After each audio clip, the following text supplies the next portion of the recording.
Please subscribe to our channel, Pacific Front Untold, and be sure to leave a comment after watching a video. The Battle of Shanghai was a conflict between the Chinese Army and the Imperial Japanese Army that lasted from August to November in 1937. It is considered to be the start of the Asia-Pacific War. The battle, which decimated the city of Shanghai, is thought of as one of the longest continuous battles in modern history. The battle had a lasting impact on the international zone and the city of Shanghai on the whole. The city and the neutral British-administered international settlement were affected in terms of the culture of its residents and the architecture. The Bund, the main waterfront area of the international zone, is still present today and features key cultural sites such as the former Sassoon family house, which is now a part of the Peace Hotel. The Ohel Mosheh Synagogue, now known as the Shanghai Jewish Museum, is another site intended to preserve cultural memory. Such sites are important for the historical memory of the international zone and its diverse community and its role in the Asia-Pacific War. While many areas of Shanghai have been modernized, the international zone remains a roughly 9-mile piece of the past, with minimal updates of the modern world. A number of the buildings, cultural sites, and landmarks that once housed the populations of the international zone have been converted into tourist attractions. Historical preservation is a key aspect of the international zone amidst modern Shanghai. Efforts for historical preservation have gone hand in hand with educating tourists and the public about the role the international zone played in the Battle of Shanghai and how it was impacted. Preservation of buildings, landmarks like parks, and artifacts of material culture serve to educate visitors about the communities that lived and worked in the international settlement years ago. The international zone, now partly preserved in areas such as the Bund, consists primarily of architectural styles not seen elsewhere in the city. The French concession is also preserved as part of the city's cultural heritage as an international city. Both landmarks are important sites for tourism, showcasing what Shanghai looked like in the past. In contrast, the modern city can be seen across the river. The architectural styles found in the international zone are a mixture of both traditionally Eastern and Western building styles. There are German and Parisian-style hotels and cafes made of stone and brick, alongside wooden houses with roof ornamentation and colored roof tiles, typical of Chinese architecture dating back to the Tang Dynasty. Art Deco and European-style buildings like those found on the Bund are unique to the international settlement, with its ethnically and culturally diverse population. The area of the Bund along the riverbank in particular has a great amount of European-style buildings with neoclassical accents and highly detailed exteriors. Despite being destroyed during the Bloody Saturday bombing by the Chinese Air Force in an attempt to hit a Japanese cruiser in the harbor, many of the buildings on the Bund survived relatively unscathed. Other sites in the international zone have been preserved or restored, with some being converted into museums.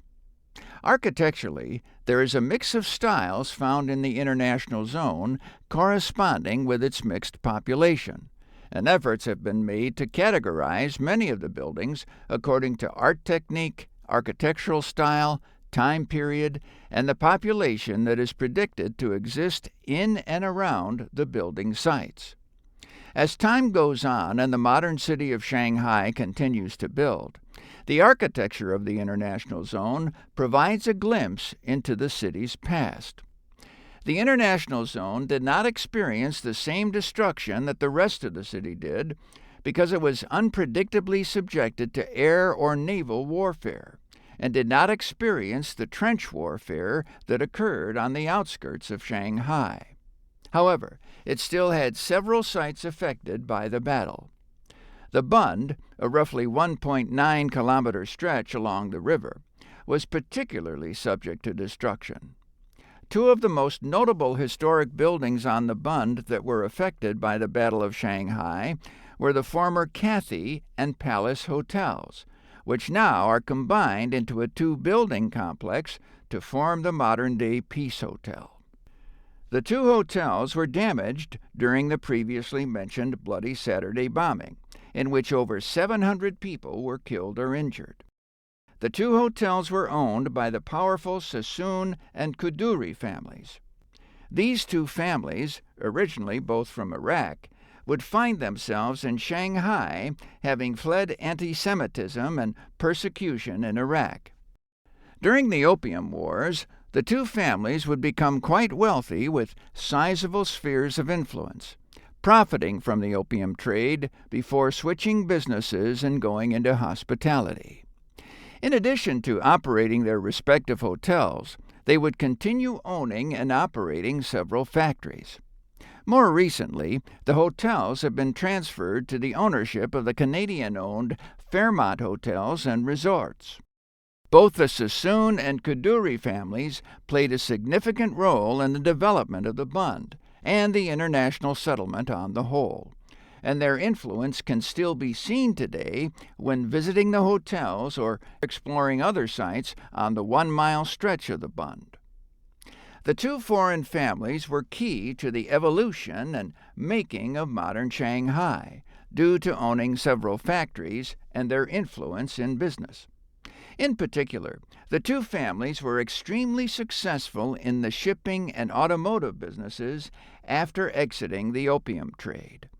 The Sassoon family has since branched out and left Shanghai, mostly to settle and do business in England. The Kuduri family now operates their business out of Hong Kong, although their mansions, hotels, and other sites remain in Shanghai. In the 1990s, the Kuduri family donated a significant amount of money to help fund the preservation and restoration of what would later become the Shanghai Museum.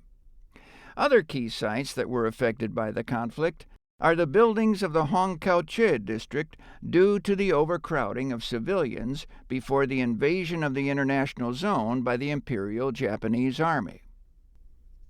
After the relocation of civilians who were deemed enemies by the Imperial Japanese to internment camps, the buildings fell into disrepair during the Japanese occupation of the international settlement, beginning in 1941 and lasting until the end of the Asia-Pacific War in 1945.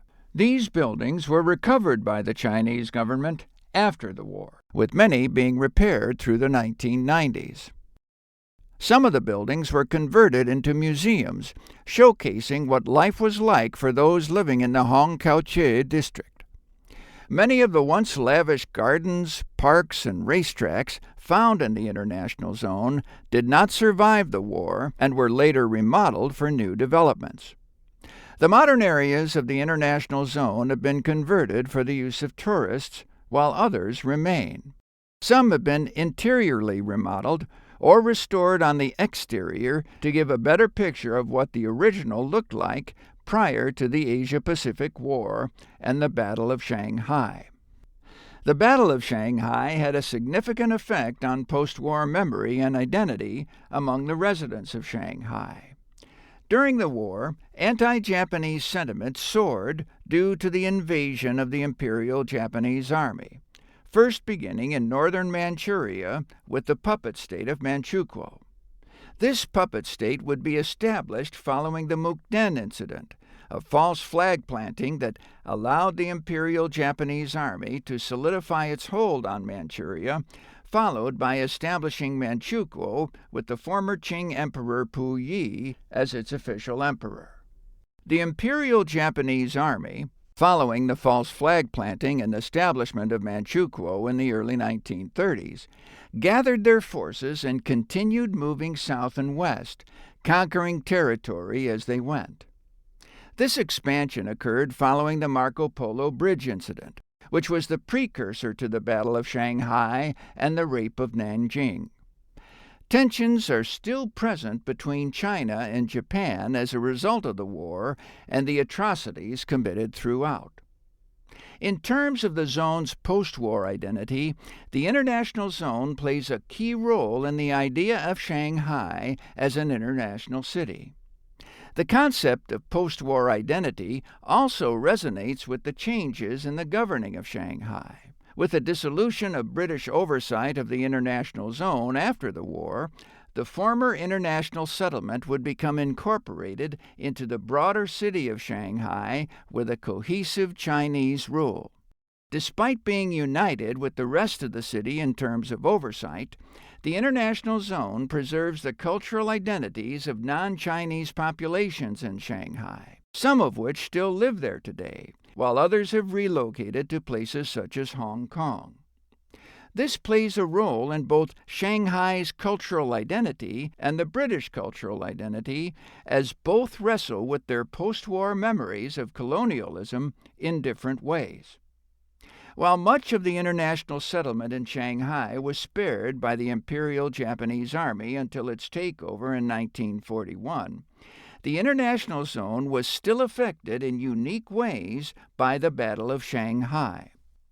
The international zone underwent significant changes during the Asia-Pacific War, ranging from the destruction that occurred during the accidental bombing by the Chinese Air Force when they missed their intended target, and Shanghai's takeover by the Imperial Japanese, to the building and remodeling of buildings to house an influx of refugees amidst the previously settled populations.